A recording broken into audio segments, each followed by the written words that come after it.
මං දැන් තනියම නෙවේ. මං ගොඩාක් දවසක් බලන් හිටියා.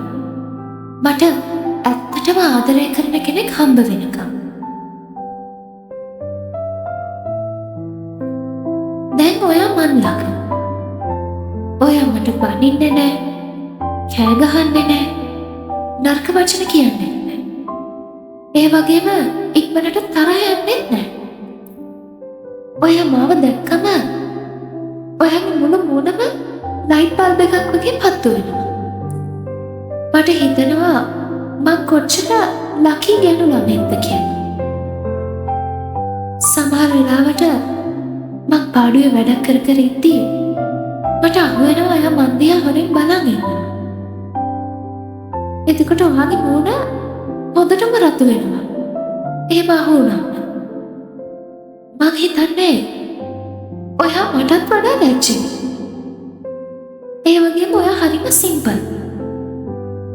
මට හිතෙනවා මං හරිම සේෆ් කියලා. තව මට ඔයා හරි ආදරේ කියලා. තව ඔයා මන් දිහා බලන්නේ මං තමයි මේ මුළු ලෝකෙම ඉන්න ලස්සනම ගෑනු ළමයා වගේ.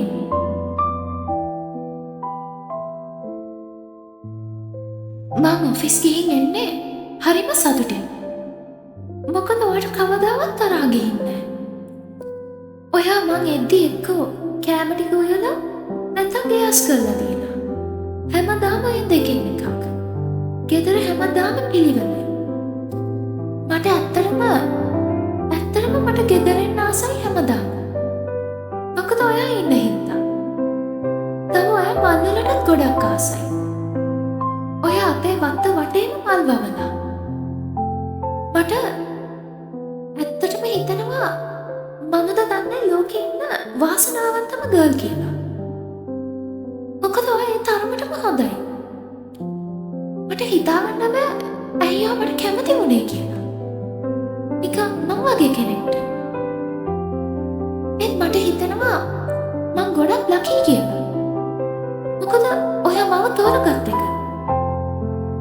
මං දන්නවා ඔයා හැම වෙලාවෙම කියනවා ඔයා ලකි කියලා. මං වගේ ගෑනු ළමෙක් එක්ක ඉන්න පුළුවන් වුණේ කියලා. මං හිතන්නේ ඒක අනිත් පැත්ත. මම තමයි මෙතන ලකි එක්කෙනා. ඔයා වගේ හොඳ පිරිමි ළමෙක් හම්බ වෙන්න තරම්.